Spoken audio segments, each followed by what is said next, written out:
you empower them to come out and share what they're feeling. A little bit about my background. I am a psychiatrist, and for many years I did specialize. I'm retired now, but I go around the world teaching and coaching parents, therapists, how to get through to people that they're worried about. A good friend of mine, he became a friend of mine a couple of years ago after his 14-year-old son died by suicide.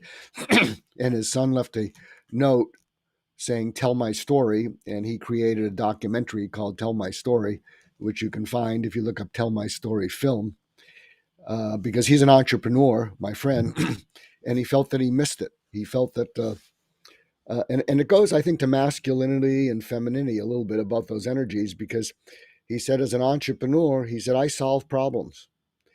And what I didn't realize with my son is when someone is locked into deep depression or anxiety, they can't come to where you're at. You have to go where they're at. And so my talk is entitled Wake Up Call. So I'll share an anecdote which changed the way I look at the world. And I didn't call it surgical empathy then, but I'm calling it now. So one of my mentors was one of the top pioneers in studying and intervening with suicidal people. His name was Dr. Ed Schneidman, Schneidman. If you look him up, he's one of the top 5 pioneers in that field. And I was at UCLA, and he was teaching at UCLA. And what would happen is after I finished, he would be called up to do a consultation with people who were still suicidal, but not acutely so. And way back then, people could stay in the hospital 5-6 weeks, but they couldn't stay there forever.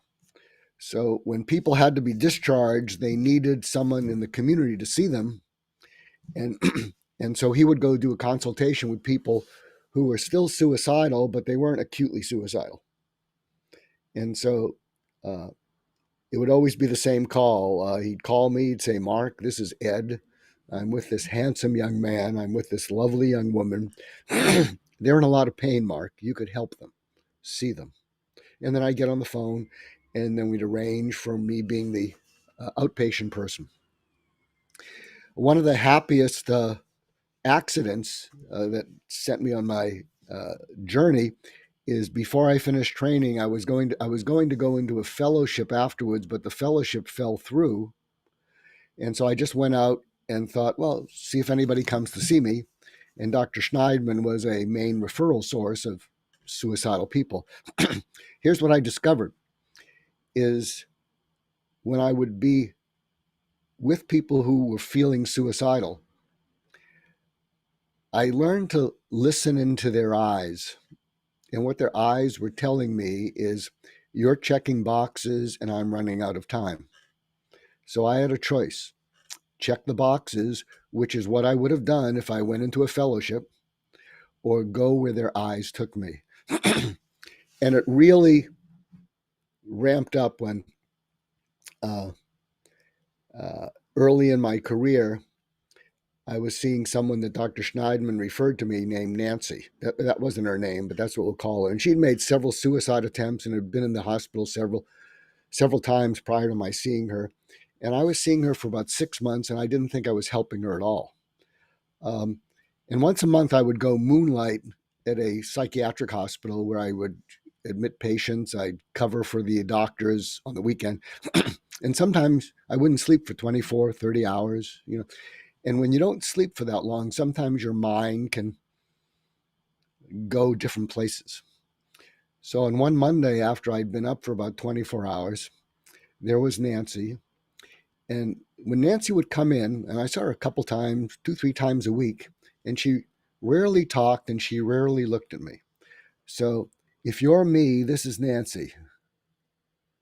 So she wasn't catatonic, but she didn't make eye contact. And so I'm seated with her and she's not looking at me. And suddenly all the color in the room turned to black and white.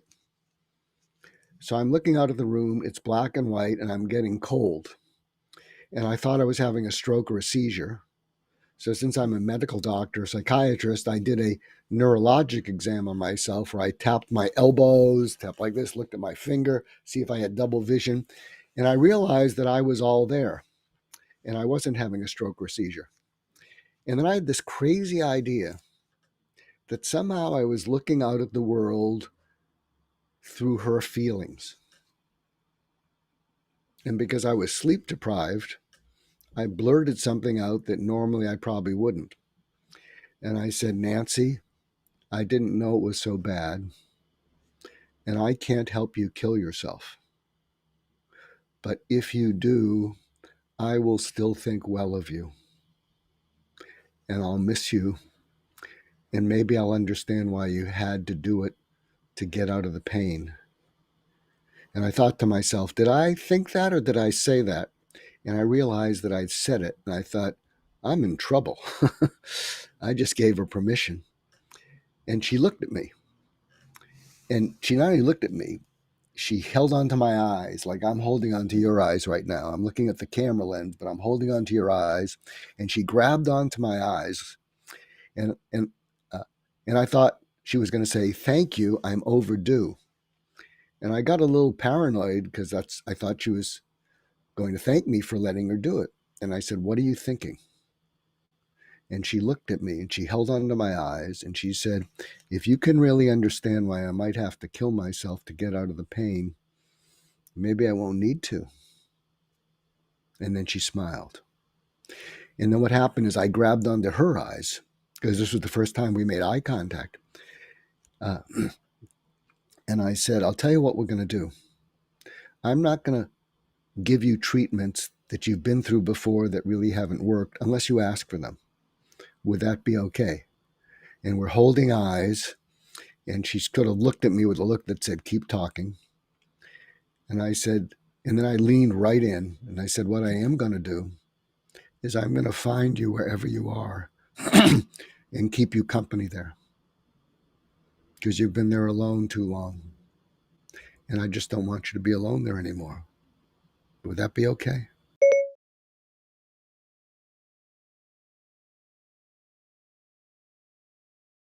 The coldness went away. So what happened is I learned to be able to go listen into people. And here's, if you look up YouTube, I apologize for the cold, but I'm going to get through this. If you go to YouTube and look up Michelangelo listening, I spoke to 1,000 Russians in Moscow a couple years ago. And basically what I said, and I'll do it with all of you now, is I said, this is going to change how you communicate forever. When you're with people and they're listening to you, inside them is someone listening for something. And that's different than they're listening to you. If they're listening to you, that's business as usual, and that's transactional. But underneath, they're listening for something. So I'll take a guess, George, and you can tell me whether it's true. So underneath you listening to me, you're listening for something.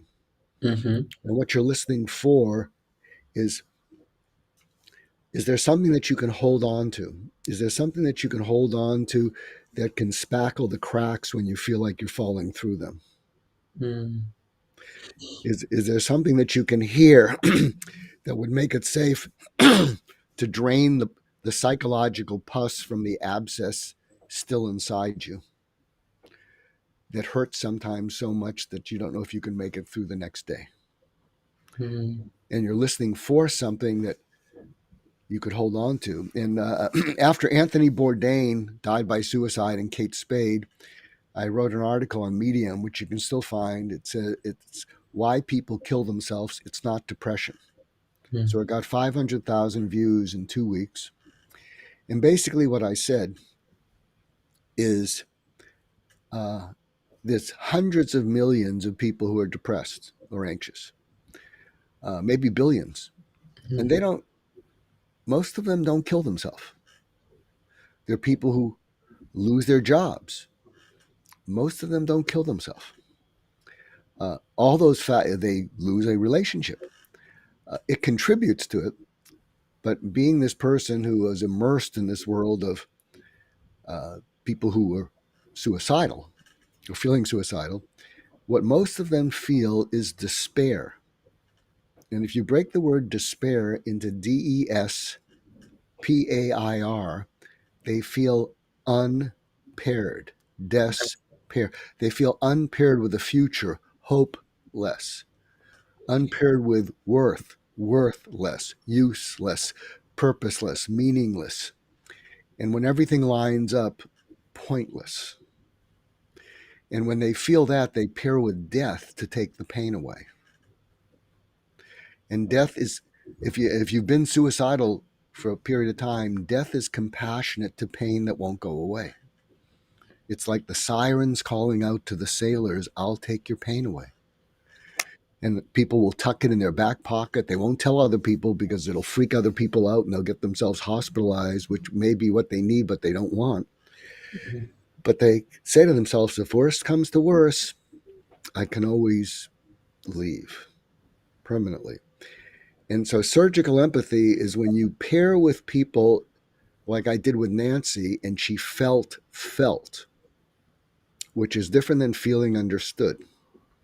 When she felt, she was able to grab onto that and let go of death being the only way to take her out of her pain. And so part of what I'm doing, this friend of mine, this entrepreneur, he and I would love any of your help. We've been doing presentations. If you go to YouTube, Mark Goulston, you'll see a live presentation we did about a month ago to an organization called EO, which is a younger version of YPO. YPO is Young Presidents Organization. EO is Entrepreneur Organization. So if you go to Mark Goulston YouTube, you'll see that one of my more recent videos is the presentation where he shares his story about his son dying by suicide, and it's heart-wrenching. And then I talk about if you're worried about a teenager, if you're worried about a spouse, if you're worried about a partner, if you're worried about yourself, this is how you can get people to open up. So let me give you some tactics, because audiences always like tactics. So if there's someone you're worried about, there's something that I call the 4 prompts. So if there's someone you're worried about, if you have a child, because part of Jason Reed, my focus is on teenagers, is and most parents are worried about their teenagers now because the depression, anxiety rates, suicide rates have gone skyrocketed. But here are the 4 prompts. What you say to your teenager, and by the way, don't do a heart-to-heart talk with your teenager unless they start it. They hate it. It's nails on a chalkboard. Trust me on this. But what you can say is, all of us parents are worried about our kids. And can I run some things by you? So the 4 prompts, and you can use this actually with other people. You can say, I've been worried about you. Can I run some thoughts by you and see what you think? And hopefully they may not be eager, but they'll say, okay, what? And the first prompt is, when you're feeling your worst, how awful are you capable of feeling about your life or yourself? When you're feeling at your worst, how awful are you capable of feeling about your life or yourself? And they may say, pretty awful. Now, a dose of surgical empathy would be pretty awful or very awful. And they might get annoyed, but they might say back, okay, very awful. The second prompt, and when you're feeling it, how alone do you feel? Pretty alone. Pretty alone or all alone? Okay already, all alone. The third prompt is, take me to the last time you felt that. They're going to go, what? You say, yeah, was it 2:30 in the morning when we heard you walking around your room and you couldn't sleep? And here's the magical thing. It's not magical. But when they can tell you about the last time they felt it so clearly that you as the listener can visualize it, they re-feel it. So you get them to really just describe it. I couldn't get to sleep. What happened next? I tried and I just got out of bed. What happened next? I didn't know whether to punch the wall or put my head through it. What happened next? I started looking for your sleeping pills, couldn't find them. What happened next? The sun rose. And I felt better. And in the fourth prompt, you say, and you look them straight in the eye, like I'm looking in your eyes, and you say, I have a favor to ask you. It's an important favor. Whenever you're feeling that way, or even getting close to it, I want you to do whatever it takes to get my or your dad or your mom's undivided attention. Because we get so many things going on, and there is nothing more important than us connecting with you when you're feeling that awful and you're feeling all alone with it. So these are some of the tactics, and you'll see some of them if you watch that video. Also, I do have a podcast called My Wake Up Call, which you might want to check out because I listen into all my guests. And there's about 270 episodes. I've had Jordan Peterson on, Larry King, Norman Lear, Ken Blanchard, Tom Steyer. He ran for president. And they open up because I listen into my guests this way.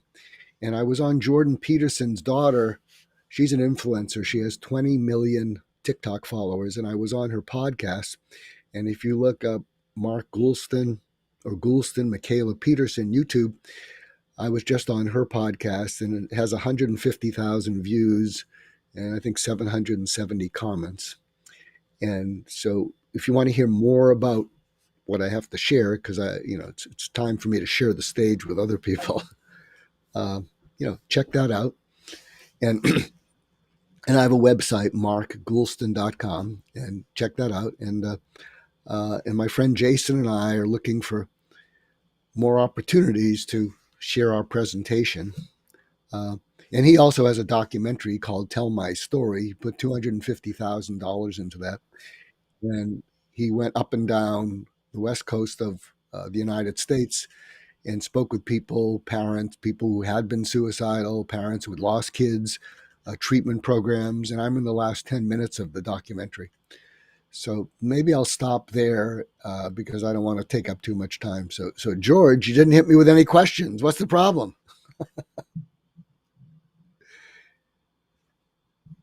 Can you hear me, George?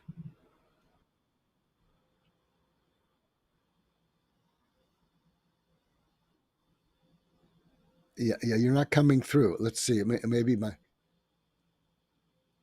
Uh,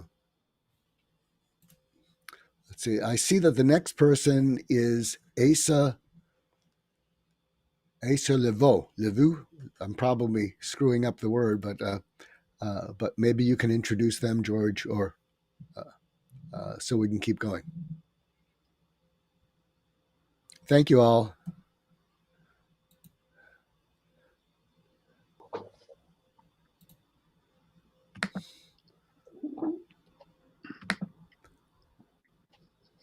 So I'm Asa. Are we good to go ahead and move forward? I'm waiting for a virtual or actual thumbs up from someone so I don't step on anyone's virtual toes at all.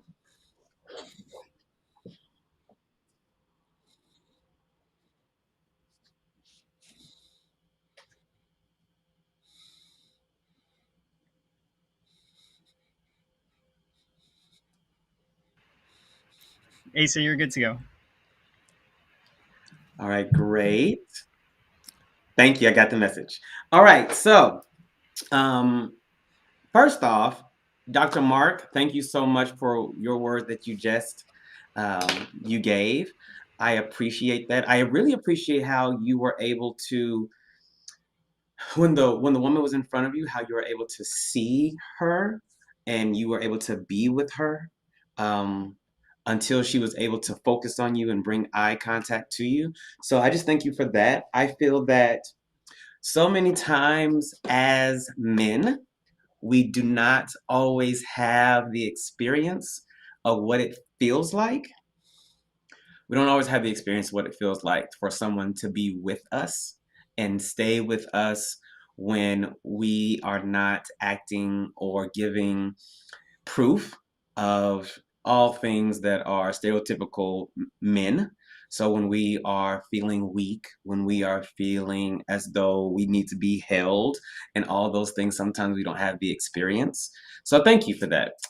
Sincerely, thank you for that. So to make sure everyone is able to hear me, what I would like for you to do now, for those of you on the 𝗕𝗵𝘁 platform in this right now moment, please click on my face. Click on my face. On the left-hand side, you will see an email emoticon. Click on that, and please, I'm going to ask you 3 things. The first thing I'm going to ask you, where are you from? You can say planet Earth if you are that type of person. You can say what state you're from, what city you're from, whatever information feels good to you for sharing. Please send that, and I'm going to wait. So this is going to be an interactive session between you and I. So I see that I'm getting great. I see that I'm getting messages from you all. So we have Indianapolis, Indiana. We have Ottawa, Canada. We have, oh, you guys are like not playing. Edmonton, Canada. Things are really coming in now. Someone's from Florida. We have Kansas. And we have England. Great. And San Diego. So for all of you all in this virtual space right now, now that you told me where you're from, I want to say thank you. So hello to George, Brian, Eric, Will, Samaya, Rhett, Dr. Mark, of course, like I just said, Andrew, Terry, Henry. I'm looking around the virtual room. I see Islam, I see you. So just thank you for coming. I really appreciate that you take this moment in your time to create space for those of us who are speaking and those of you of us who are just taking in the experience. So the second question that I have, remember, I said 3. I'm being intentional with my word. There are 3. So the first one is where you're from. The second one is, I want to know how you feel. How do you feel right now? In this right now moment, how are you feeling? And please be as descriptive as you like. If you're saying things such as, I feel happy, I feel really pleasant, but please don't do yourself a disservice. Please check in with yourself. Like, take a moment. Like, how am I? Like, how do I feel? Because sometimes one part of men's mental health, as far as men's mental health mattering, we have to prove and show evidence that it actually does matter. So not saying something like, oh, I'm fine. And good and well, you're not fine and you haven't been fine in months or even decades. So check in with yourself like, okay, how am I feeling? This moment right now feels like what? So you can repeat and complete in this right now moment. It feels like, and then say what that is. So, someone says they feel excited and alive and a little teary and touched from Dr. Mark's talk, which was amazing. Agreed. Dr. Mark's talk was that. Someone else?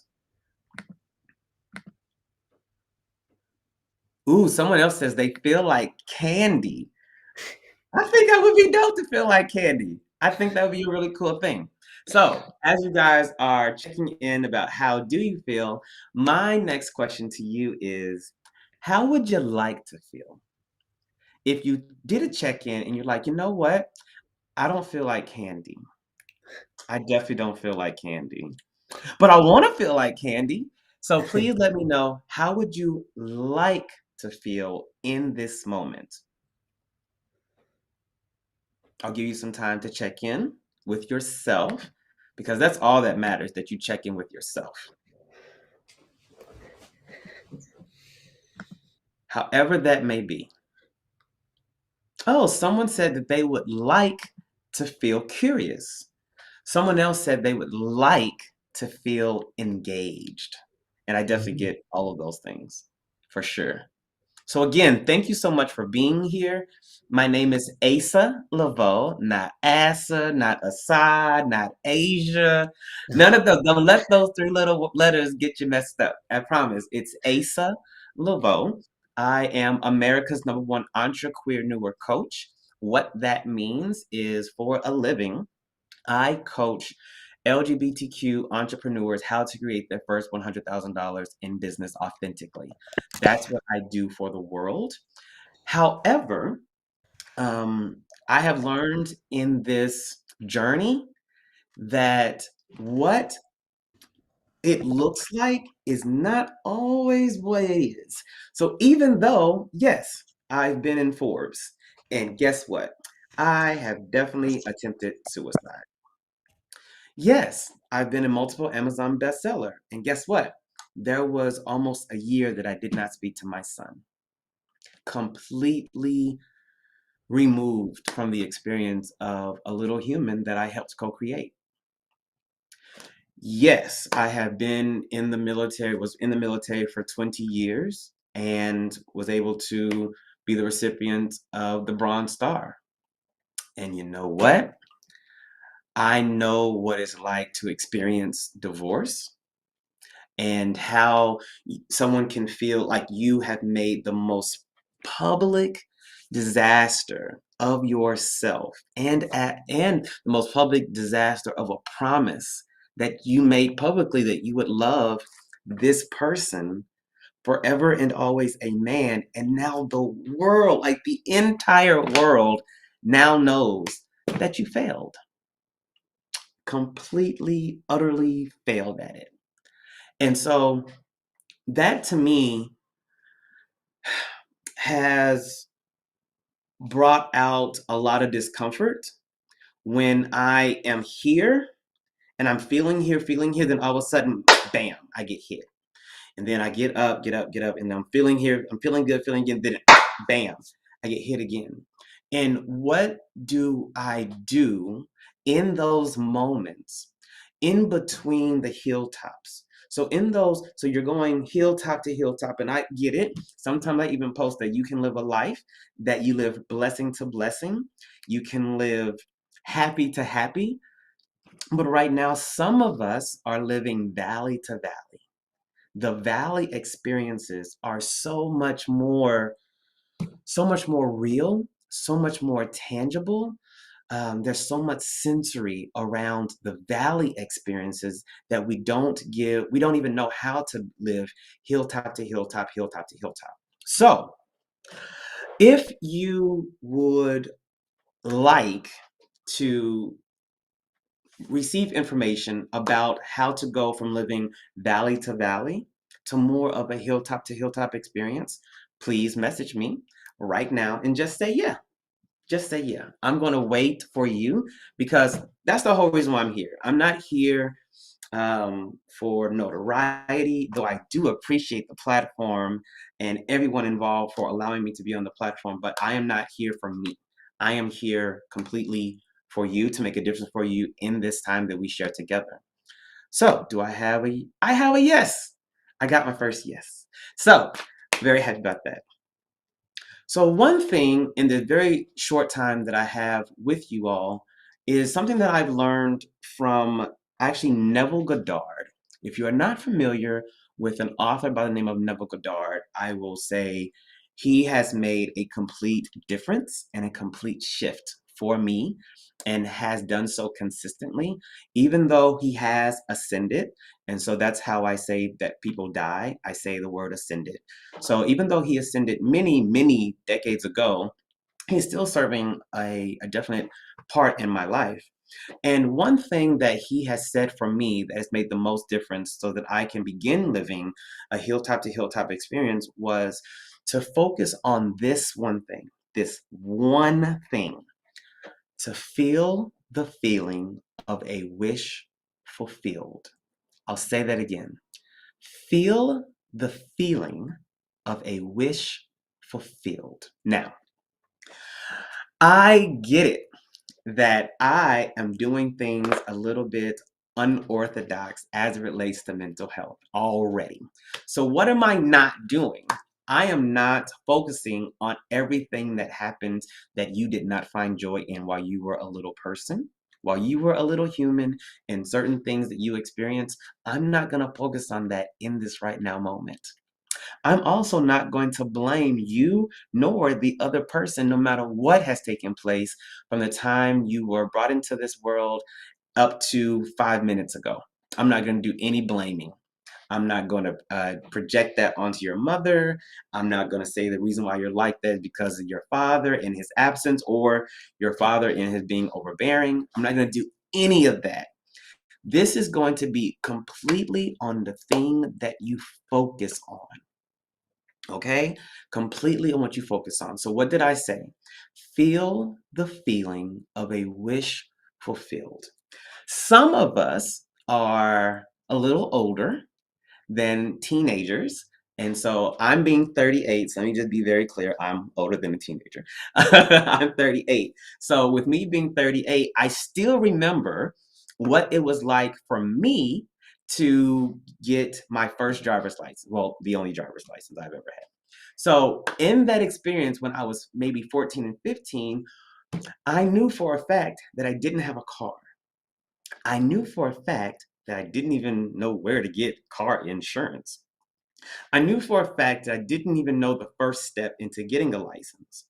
All I actually knew was that there was joy in driving, because independence was where driving was located. And I desired independence. As someone who was the eldest of 5 children growing up in Oklahoma in the 1980s and 90s, believe me when I tell you, independence was at the forefront of my brain. And so my entire desire for myself was I needed to get out of here very, very quickly, and by whatever means necessary it is to do that. So for me, what did that look like? That looked like getting my driver's license so that I could be on the road, okay? And so there was joy there. There was a wish that I desired to be completely fulfilled. That wish was getting my license. So as someone who was 14 and 15 years old and eventually 16, I focused on that. You couldn't tell me anything about what anybody else is going on. If you would have said, Asa, you know there's a lot of car crashes, I was like, well, that's on them because I'm focused on this joy about driving. If you would have said, Asa, the car that you were supposed to take your driver's test in, it's been totaled or it's not available, I really don't care because I'm focused on the joy here. So, okay, I guess that means I need to do something else. I was so intentional and focused on getting my license that it didn't matter what happened. It was raining. Okay, then I'll go the next day. You don't have the right book, then I'll get the right book. Well, you don't have enough money to get the book. Well, I'll find the money to get the book. Like, it did not matter. And I would like for you to check in with yourself. Are you that not, I don't know if dogmatic is the correct word I want to use in this right now moment, but I'm going to use it because I'm not able to find the other one. Are you that dogmatic in the joy that you desire for yourself? A part of being a man that I really enjoy being a man about is that we just get things done. We really do. When we desire a person, when we desire a position, when we desire to make a prophecy true, any of those things, we just do it. We just make it happen. Why? Because everything is figure outable. And we just figure it out. We just make it happen. So if we can figure out everything as it relates to our marriages, our relationships, our businesses, our positions, if we can make everything else a reality just from the mere focus of it, I'm going to ask you to consider that you can do the exact same thing as it relates to how you are showing up for yourself. Because that's the most important part, how you're showing up for you. Because there is not an exercise, but a illustration based on what I'm saying. It's important that you focus on you, because as 𝗂𝗪𝗏 once said on her show, 𝗂𝗪𝗏 My Life, is you aren't able to give what you do not have. I'll say that again. You are not able to give what you do not have. So if you looked at it on a level of a teapot, and a teapot with a saucer. So my hands are the illustration for the moment. So a teapot with a little saucer, and you're filling up the teapot with a bottle of water, for say, right? So you're filling it up, you're filling it up, you're filling it up. And you stop before it hits the rim of the teacup, right? As it relates to your joy, as it relates to your happiness, as it relates to your mental health on a very viable, joyful, radiating place, if you're not hit the rim, you don't have enough to give out. You literally don't. You don't have enough to give out. But sometimes as men, we understand that our whole desire is to get it done. So we take what's in the cup that's meant for us, and we start giving it to other people and other places, robbing ourselves of the very thing that we desire and the very things that we need. So what could happen instead? What could happen is we continue to fill the teapot up to the point that it begins to overflow on the sides of the cup, hitting the saucer underneath the cup. Why? Because everything overflowing and in the saucer is for everyone else. Everything inside is for us. But sometimes we haven't been taught that we get to give from our abundance and our overflow, and not our scarcity and things that we need for ourselves. And because that's how we create enemies and burglars of other people around us, by allowing them to take the very things that we need to survive. And that's why sometimes we're like, well, no one cares. Well, you have not done this, you have done the disservice by allowing people to treat you that way, because we've been giving them access to all the things that weren't even for them. We sometimes have a part to play in our own dysfunction. I had to realize that for myself. I had a part to play in my own. It wasn't always about what happened. It wasn't always about who never showed up. It wasn't always about who showed up in a very angry manner. It just needed to be I needed to see that I was the main thing in my own story. I really am the writer, the director, the producer, the actor, and the audience of my own 3-part miniseries. Does that make sense? Asa, Right. Yes, George. can I jump in? Just because Please. I just want to say, like, I absolutely love what you're saying about like the teapot analogy. I'm not sure, like part of me is imagining the teapot and then it's like overflowing and it's getting on the saucer, and then you're kind of giving people the saucer which has like the extra bits on it, which I feel like you don't really want to do. But what I like about the analogy is that, like, you're saying that you don't know how much you have left to give until you have poured for yourself first, because we all like to think, oh yeah, I know how much I've got, like, like I can like just like pour it to them first and then pour it to myself first, but actually you don't know how much you have inside you. So I really love that.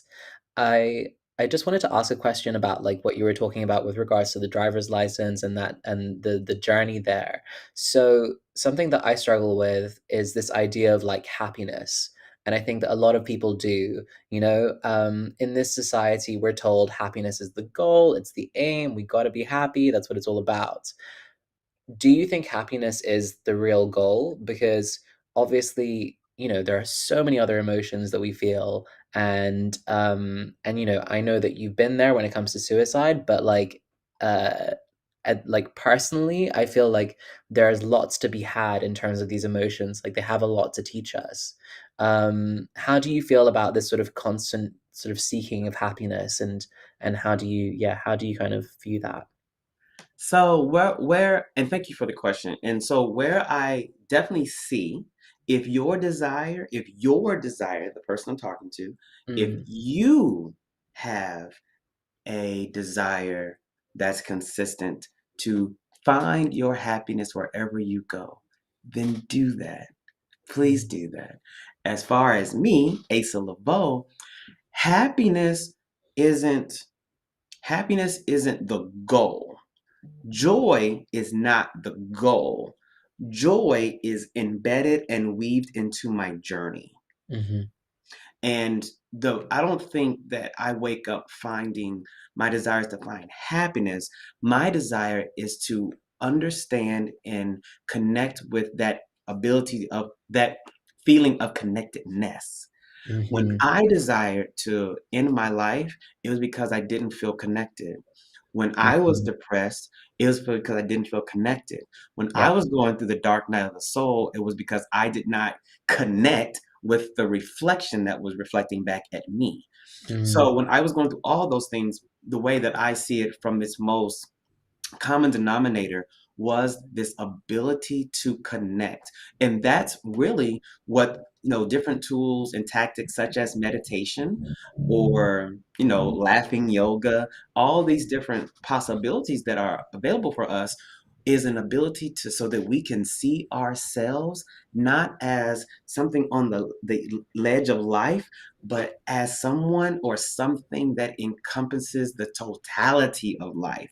Like, we are not a drop in the ocean, we are the ocean. That might sound cliche, that particular quote, but it does resonate with me on a very molecular level because it's just the truth. yeah. No, I really appreciate that. Thank you so much. Most I welcome. really I resonate with it as well. Like it's connection, and whatever that connection, whatever you have to feel, like, because there's sometimes you kind of have to feel these feelings, so whatever it is that you have to feel in that moment, that's what it is. And if you can connect to happiness and enjoy in that moment, then that's fantastic, but it's all part of the journey. um Indeed. Thank yeah. you. And I love an ocean analogy.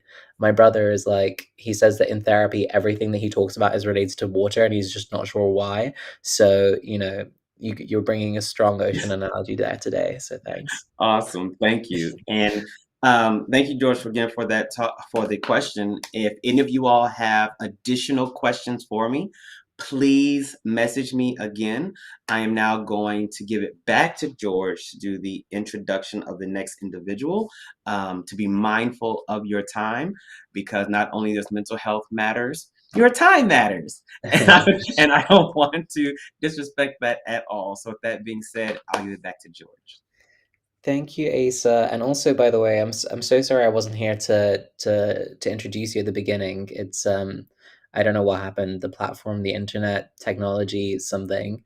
So thank you so much for that amazing talk, and also thank you to Mark, who left earlier and didn't get to thank him. But thank you, Mark. So, moving on, next up we have Will Darude. So, Will is a trauma informed coach who offers nervous system support and coaching. He helps his clients heal at the nervous system level without digging into their past, using an approach which involves applied polyvagal theory, neuroplasticity, HeartMath tools, and daily HRV biometrics tracking. So that sounds like a lot of words that I do not know, and I'm excited to get to know them. I have heard of HeartMath before, but the rest is, I mean, and neuroplasticity actually. But let's get polyvagal. Will, are you here?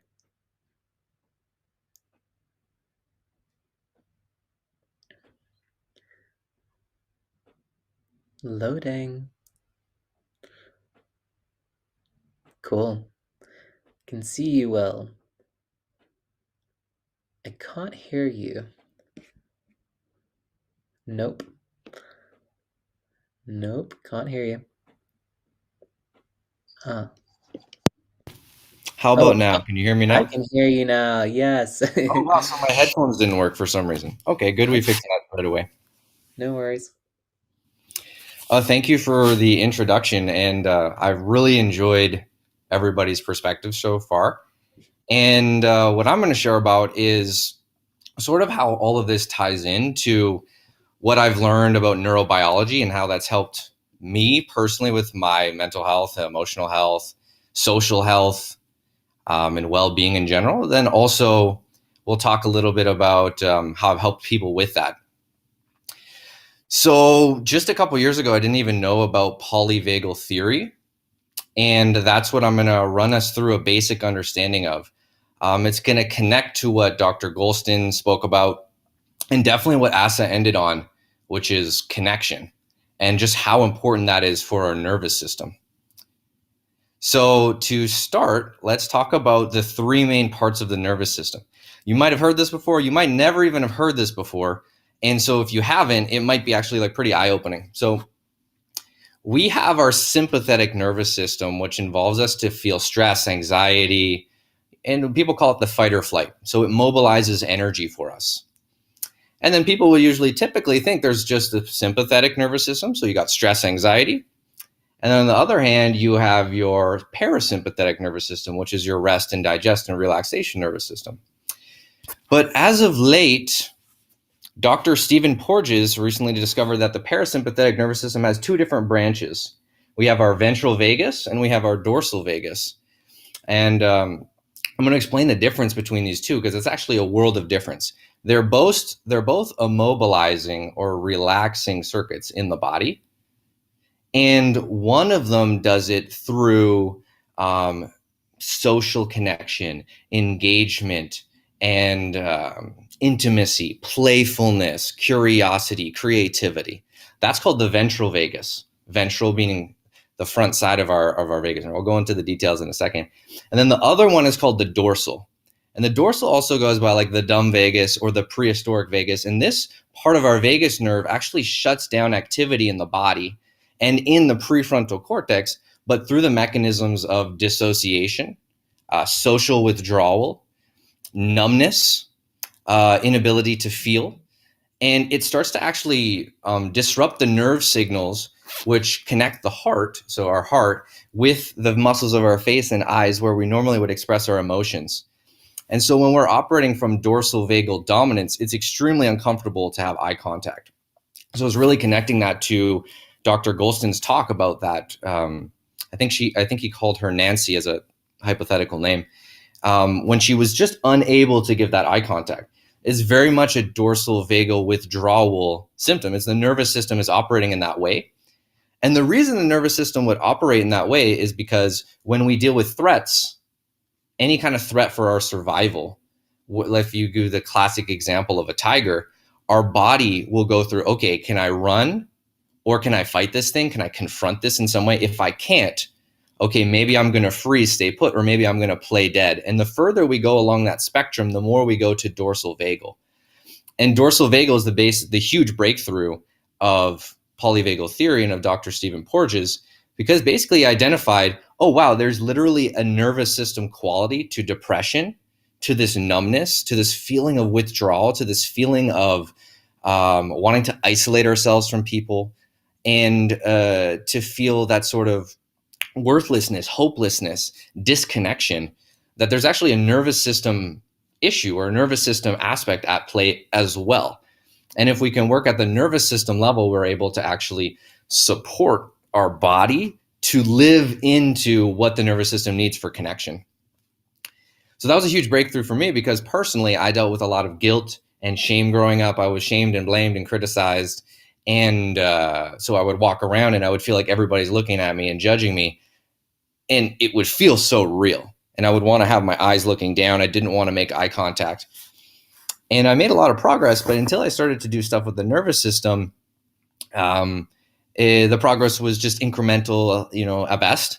And once I understood a little bit more that my nervous system has this peripheral dorsal vagus activation, it became my survival strategy of how to deal with my dad. Okay, so my dad was I know a lot of people can relate because I've told the story so many times, but my dad was somebody who dealt with anger management. And so I couldn't fight my dad and I couldn't run away from home because I was like 14, 15, right? So what I did instead is I froze and I withdrew internally into a place where I could be distant from that connection. And that made my dorsal vagus nervous system sort of step into the fore. And that ultimately is what got lodged into my neural pathways as like a pattern of dealing with threats. So anyways, some of y'all might relate with that, but some of y'all might not. And so we have this dorsal vagus system, which is our breakthrough in understanding our body goes into this mode. But the beautiful thing is we also actually have our ventral vagus system. And like I mentioned before, our ventral vagus nerve runs through our heart, many of our organs, and it goes up through our body, into our cheeks, into our eyes, into our face, so we can express our emotions and feel connected and have empathy. And one of the ways that we practice strengthening and stimulating our vagus nerve or the ventral vagus nervous system, is through social connection. So I love what Dr. Goulston brought up in really that radical empathy of being with that person and meeting them there. Because in essence, if you looked at it in a neurobiological level, he was opening up the possibility to enter ventral vagus safety, trust, connection, playfulness. And so this ventral vagus nervous system that connects our heart through our eyes is literally nicknamed the social engagement nervous system. So the reason for that is because people have spontaneous social gestures, spontaneous social connection happening when they're connecting through their ventral vagus nerve. And they'll have gestures of like, oh my God, I just want to hug you. And we're like, I don't normally feel that, but I just feel this urge to connect with somebody in some way. And it's usually in playfulness and safety and trust and vulnerability, or in intimacy even. So ultimately, one of the new goals for supporting people through mental health issues is to help them to strengthen and stimulate or re-stimulate their ventral vagus nerve circuit. And as that happens, what it does is as the ventral vagus nerve becomes more active, it downregulates the sympathetic and the dorsal vagal. It means it will turn off those survival systems when we feel safe, trusting with somebody, when we feel open to connect, and we feel like we can be playful back and forth, all of the good things that make essentially friendship and relationships, that will downregulate these problematic issues with our nervous system, which can get stuck, right?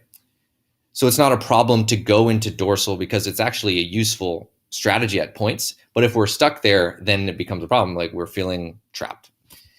Same with our sympathetic nervous system. It's useful to deal with a threat and to confront it or to run away. But if we're stuck there all the time in our work and our bank account and our entire life is a threat, it's like it's a tiger in the room, then we're not living from that regulated ventral vagus nervous system where we can genuinely feel connection. So really connecting to Asa's good point about connection and how like that was essentially what I think Asa was saying they really wanted was that connection, and that's what helps them to come through various different issues. That connects perfectly with the ventral vagus nerve circuit because it's our nervous system of connection. The way that it works too is that when we're in our ventral vagus nervous system, our eardrums actually tune into the sound and frequencies of human voice better. When we're in dorsal or sympathetic, our eardrums are more tuned to surrounding sounds in the background, lower frequency sounds. And we'll have these responses to it. Like you hear the garbage truck and you're like, oh my God. You hear somebody yelling, you're like, oh, it feels like a threat. And the body's perceiving it in that way. It's changing the heart rhythm. It's changing these subtle biological aspects. Versus when we're operating from ventral vagal dominance, so that social engagement circuit, we are tuned more into the subtle sounds of human voice and like the prosody of somebody talking, the poeticisms, and into actually having a genuine ability to feel empathy. We're literally wired for that empathy through our ventral vagus nerve. So I don't want to go too long. I don't know how long that's been, but we're a little bit late anyways. But Will, can I just jump in with a question there? 100%. So how often are we in each of these states? Like, what's the normal amount, if there's such thing? Is there a normal amount? And like, if so, like, what is the normal amount? Because I imagine that coming from a place of like, perceiving things as threats, whilst there might not be tigers around us like all the time, like, you know, there may have been in the past, you know, the idea of there being threats in the world is still very present. So I'm sure we need that, and it's still very useful. So yeah, so what's the kind of split like between these things? And what's a healthy split? Yeah, thank you for asking, George. It's very bio-individual. So that basically means everybody's going to be wired differently based on their upbringing, their cultural, social environment, but then also their ancestral experiences. Literally, these nervous system states can be encoded into our genetics and then passed along through these predispositions that we feel. When somebody acts in a certain way, we're like, we just have this fear of this one thing and we don't know why. But like, we don't know that maybe our grandfather went through something with that thing or something like that, right? So it's super individual. Everybody's going to be different. And ultimately what I want to support people to do is to become more ventral vagal dominant. So they experience more connection. So any progress is good. Any moving towards more social engagement, connection, regulation, creativity, play, trust, intimacy is essentially where I want to support someone to go. And I've literally had clients that I've worked with who've been completely disconnected from that, like almost entirely, right? And they're operating from a dorsal vagal collapse mode. And we would talk for a session, and maybe one or two times throughout, we'd like connect and we would laugh on something, and then it would go right back, you know? And so everybody different. Some people successful, happy people who have perhaps consolidated a little bit more of a rhythm with becoming ventral. Maybe they have a momentum with it. Maybe they're operating from that most of their life, and they feel great, and they feel connected, and they feel happy, and they're loving it. And then other of us, it's like, it's touch and go. It's like, man, I felt good a couple days ago, and now I feel depressed again. It's like just all over the place. Yeah. So it's about meeting yourself where you're at and using these tools, which is what I use to support people. So I'll talk about the two main tools, and then maybe that will be time to wrap it up, just because I want to go too long. Definitely give us the tools. The first is a safe social engagement. Safe social engagement is what we call co-regulation. And that's exactly what Dr. Goulston was supporting people with radically in those suicide moments.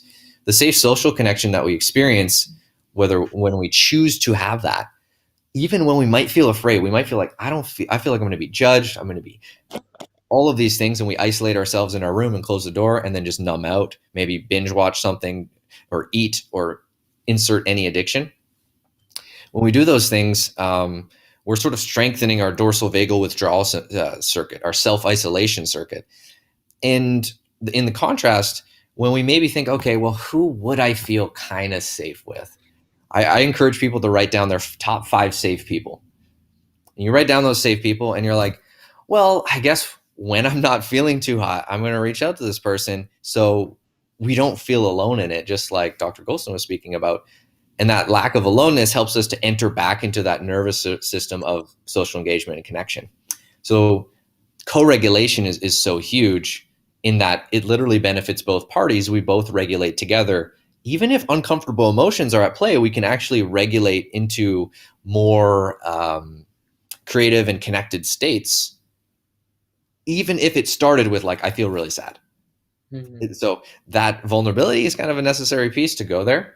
Mm-hmm. And then the other piece I use is breathing. And I know probably a lot of y'all will be happy to hear that, or maybe something you've tried a lot of before. And the good news is that we have more afferent nerves from our heart moving up to our brain than our brain moving down to our heart, which is efferent nerves. So basically what that means is that our heart sends 9 times more signals up to our brain than our brain does down to our heart. So if you're trying to tell yourself like, get happy, man, get happy, and then it's not working in your body, it's because the body is almost a muscle, or the heart is almost a muscle that we have to learn to connect to, that can send these signals upwards to the brain and be like, oh, you're connected, you're feeling good, and you're doing it from the bottom up. This is a backwards approach to how a lot of people approach, their well-being, is they're trying to like talk themselves into it or affirm it. Whereas the approach that I really support people with, and I still do the affirmations and stuff, I love both, is breathing in through the heart, I hope you can't hear this clock just went off. It'll go off in a second. Okay, we're good. I was like, is that on my end or yeah? No, I have this clock my friend set up yesterday. Cool. So breathing in through the heart, like it helps to connect and place your hands on your chest as a way to stimulate a little bit of endogenous oxytocin. So you're placing your hands on your chest. Oxytocin is that hormone of feeling connected, of feeling bonding with people. And we can help stimulate the production of it just when we're alone by putting a gentle but firm pressure on our chest. And then breathing in, imagining that we're focusing on this area of our chest. And what I recommend to people is what's called resonance breathing, which is about 6 seconds in, 6 seconds out. It's not meditative. It's not going to relax you per se. But what it will do is it'll help to balance the biorhythms and increase something, which you read in my bio, which is called HRV. And heart rate variability is a great measure of your nervous system, your overall well-being and health. Really cool sort of advancement in biofeedback. And when we breathe in this way, it can increase our HRV. And usually when people's HRV goes up, their subjective sense of well-being goes up. So what I try and help people to do is to improve that subjective sense of well-being by using a tangible metric of their HRV, setting up their life in a certain way where they can have social relationships which support them through co-regulation so they can feel connected and supported, and then doing their own inner work to breathe and to be able to process a little bit of the emotions, to feel things through their body. We got to feel a little bit. And then also to be able to let go and to shift our focus, just like Asa was speaking about, to what we genuinely want. Do we want to live a life where we're valley to valley or hill to hilltop?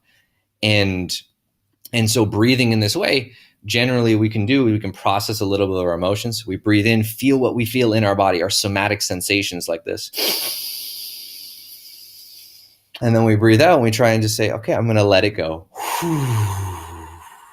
What we're doing when we do that is we're taking a neural association which bridges cognition, certain emotions, and we're pairing that association with an actual regulating nervous system practice.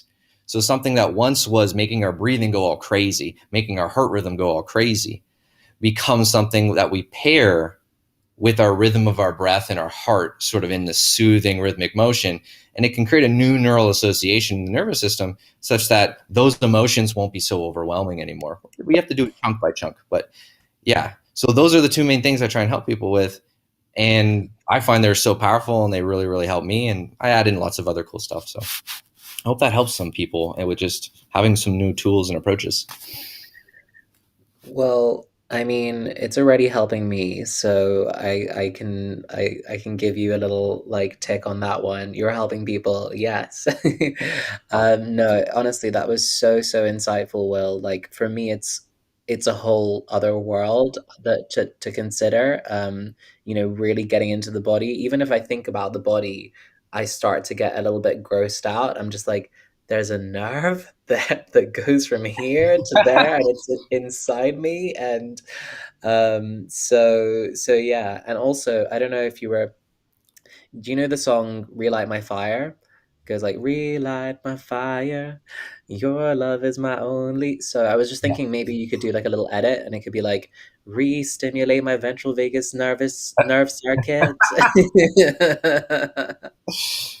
I love that so much. Like what I tell some of the people who I work with is that sometimes we go through something really challenging, and to get back up into our ventral vagus nerve and into our social engagement circuit and feeling regulated, we might need the training wheels of other people, other relationships to co-regulate with.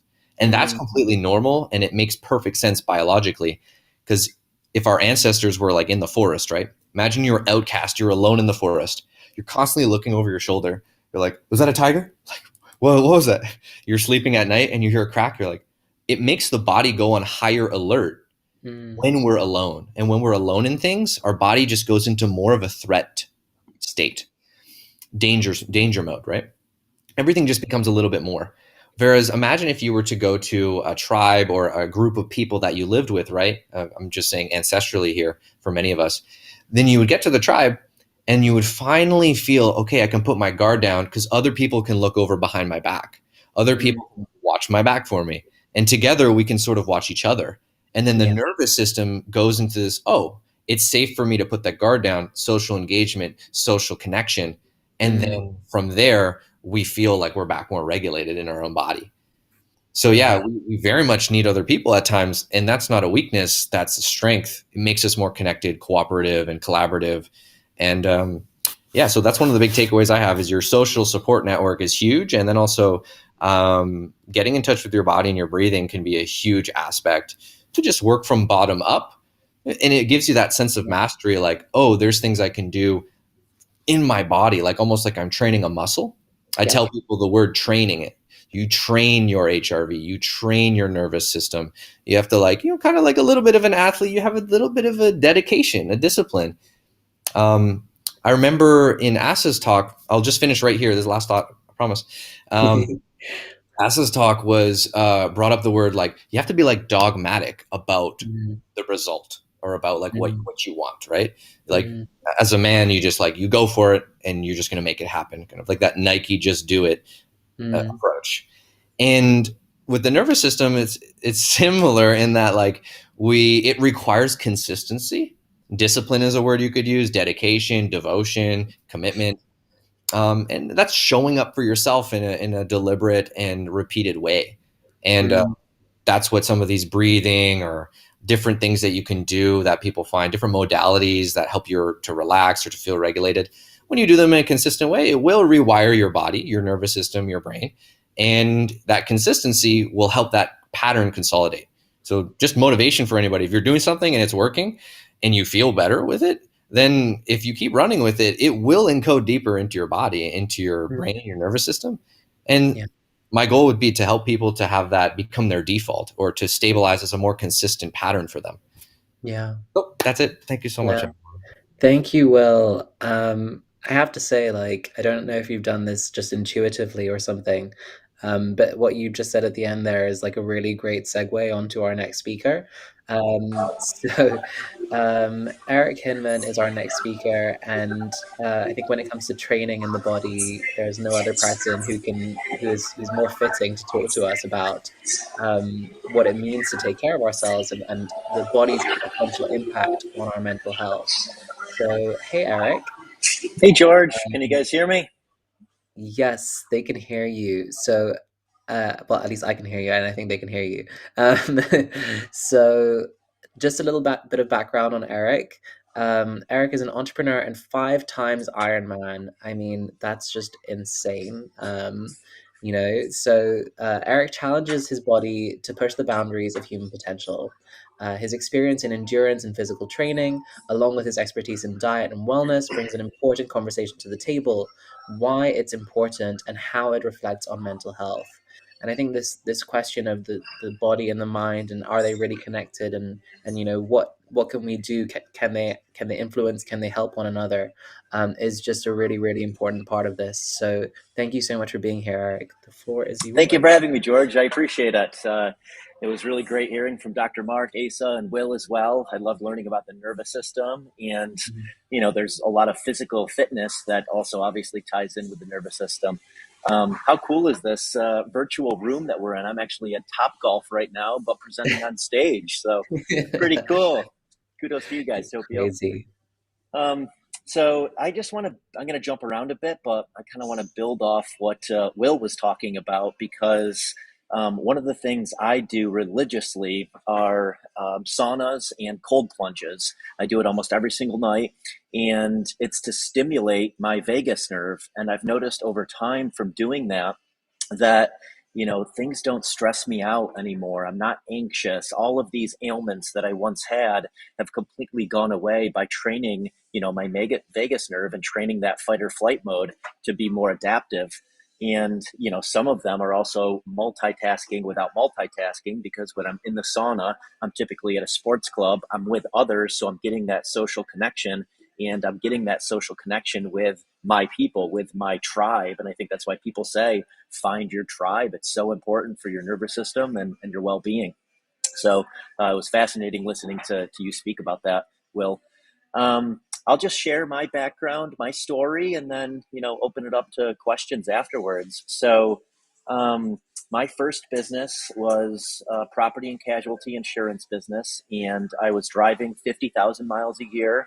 I was sitting in a car. I was not eating healthy, and I, I had brain fogginess. I had a lull in the afternoon where I would get tired, and I just thought these things were normal, because the people I was around at that time, it seemed like that's just how you feel as a human being. So I accepted it for what it was. And in my mid-20s, I'm 41 now, in my mid-20s, I hired a personal trainer, and it was strictly to get in, physically aesthetic, good looking shape. I didn't know the other benefits that I was going to get from it. So I hired the personal trainer, and, physically I start looking good. And during that time period, I started running again and biking. I got into triathlon, and over about a 1-year period, I started to realize that I was showing up as the best version of myself, meaning, I had tremendous energy throughout the day. I had mental clarity. I didn't have that brain fogginess anymore. I wasn't getting sleepy in the afternoon. So I started understanding that, physical fitness is so much more than just looking a certain way. It was making me the best version of myself. And, ultimately through my triathlon years, which had led into triathlon, I was training 20 hours a week. I was going on, 5-hour bike rides and 2-hour runs. And during some of those sessions, it was like a window into what I wanted my life to be like. I had so much mental clarity from, the serotonin being released, the endorphins racing, time alone in nature, which I think is super important. And I've never done a plant-based medicine retreat, but hearing from a lot of friends that have done that, and what they tell me what comes up for them and how they feel afterwards, I tell them that's what I got through physical fitness. I was able to see the life I wanted through a lot of these fitness endeavors that I did. So, in my Ironman years, something I preached was it was so much more than just running, biking, and swimming an unfathomable distance. It was more about, just having the mental clarity, having the energy, and just having this window into what I wanted my life to be like, to shape my perfect days. So, now where I'm at, over the Ironman years, I realized that I could kind of build my life around flow state, using physical fitness to fuel the rest of my day. So my typical day now, it looks like this. I wake up around 6 a.m., 6:15 with the sun, and I have a healthy breakfast, usually a smoothie bowl or a healthy oatmeal. I go to the gym and I get in my first 90-minute workout. And I'm not really training for anything anymore. I'm just training for life. I'm training to be the best version of myself. So after that workout, my mind is clear. I have tremendous energy. I can go into a meeting and be completely present with that person that I'm meeting with. I have creativity. And, let's say I have a meeting after that workout. Being present with that person just fuels more presence. It fuels more flow state. In the afternoons, I typically have some kind of aerobic activity outside for 60 to 90 minutes. And again, it's just keeping that flow state going, keeping that mental clarity going, being the best version of myself. And then in the evening, I do a recovery routine where I'm doing contrasting heat and cold. I'm in a sauna generally for about 15 minutes, and I'm doing this with other people. So I'm having engaging conversations. And then I'm sitting in a cold plunge for about 3 to 5 minutes, and I'll do 2 to 3 rounds of that. And again, it's my mind is clear. I'm present while I'm doing that. I'm present with the people I'm with. It's just fueling that flow state. And, I've also noticed for, any kind of important engagements like speaking here, public speaking engagements, if I need to be in a really important meeting, I'll oftentimes work out right before that. And you see a lot of other high performers like Jesse Itzler. Before he goes on stage, he goes out and runs 5 miles. He gets on stage and he's sweaty because he knows that's fueling his mental clarity. His mind is firing on all cylinders, and he's going to give that best possible presentation because, he did some form of physical fitness testing himself before that. And I think there's some other things at play where, mountain biking for me is kind of, or Olympic lifting are the ultimate forms of physical fitness, because it's combining, getting your heart rate up with a skill-based activity, and it just puts you in a flow state like no other afterwards.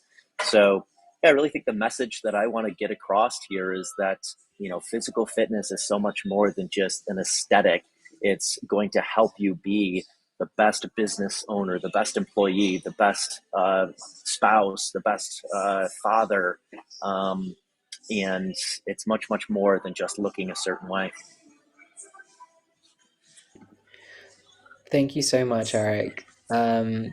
I've never been more inspired to actually just go and do my exercise than right now. So I might have to jump off this and go straight into yoga. I love it. But I actually just wanted to ask, obviously the way you talk about it, it feels, it's obviously part of you. You've been doing this for such a long time. It's really embodied into your life. What is, like, how do you start that? Because I think for myself, and I know for a lot of people, I think it's really difficult to maintain that kind of rigor. And I mean, do you find that challenging yourself? How do you kind of keep yourself going when it comes to physical fitness? Sure. I think anything in life that you want to be successful with it's the 10,000 hour rule, and it's about setting up routines. So, Okay. my days are very much designed around health and wellness practices, Mhm. but it took a while to get there. Each year I would pick something new to conquer. So let's say, the first year it was training for a triathlon. The second year it was nutrition. The third year it Mhm. was getting deep sleep. The fourth year it was recovery. And the last few years have been more about, meditation and stillness, and conquering that. So my Mhm. advice would be to pick, some kind of self-care routine, that you can implement into your daily regimen. And what I'll do is I'll put something in my calendar for 60 days. I think there's a lot of science around 60 days being that number. You need to do something religiously for it to become a routine, habitual, and just have it on autopilot. So yeah, and I mean, I very rarely fly early in the morning. I don't take meetings before my first workouts. I schedule eating windows and meetings together generally. My Yeah. eating happens after I work out. So it's just setting up all of these things in Yeah. a habitual setting.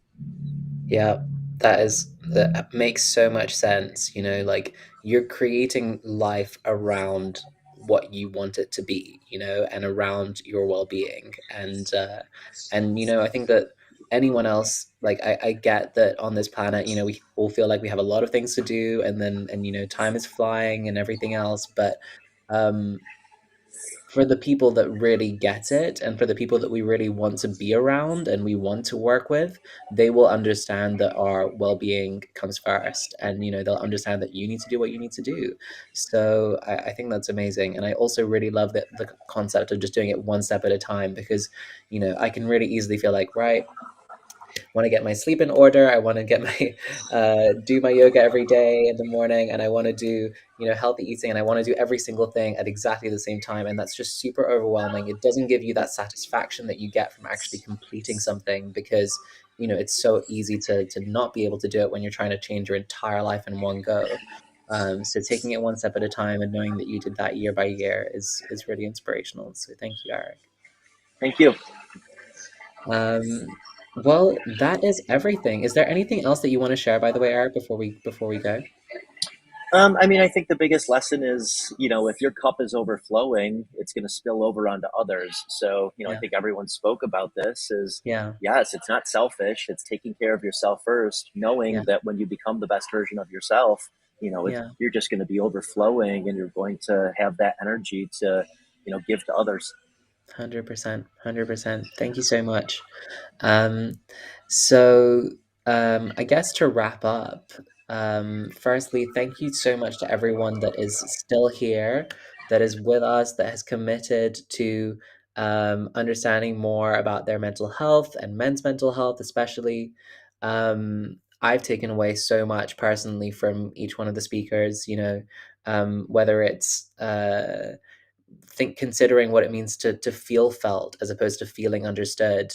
from Dr. Mark at the beginning to Asa and the cup analogy, Will and his re-stimulating the ventral vagus nerve circuit, which I'm definitely going to make into a song. So watch out for that one, Will. And Eric, in terms of like purely like making sure that our physical fitness is part of our lives, because it has so much potential to help us when it comes to our mental health. You know, it's not just about looking good, it's about feeling good. And that doesn't just come in terms of like immediately after a workout, but it's in terms of constantly and consistently layering our lives to be what we want them to be. So thank you so much for everyone who showed up. I would love for you to share these lessons with the people that you know and that you love. And as I said, I've been George. I'm the founder of How Mental. You can join our community for people who care about their mental health. There's over 750,000 of us. You can find us on Instagram at How Mental, or on our website, www.howmental.com. Drop your email and we will let you join the community. So yeah, and I just want to say thank you to everyone at Topia for actually making this happen. You know, it's such an incredible platform. I have literally never seen anything like it, and you know, it's an honor to be here, and I'm really excited to see where this goes. Keep bringing mental health to the world, to men, women, and the cows outside on the grass beyond this stage. So yeah, thank you, everyone. Oh, and by the way, actually, one more thing before I go. Feel free to join any of us at our booths, so you can just drop in, chat to us one-on-one. You can also pick up all the links and everything that I mentioned, but for every single person here. And yeah, thank you so much for joining.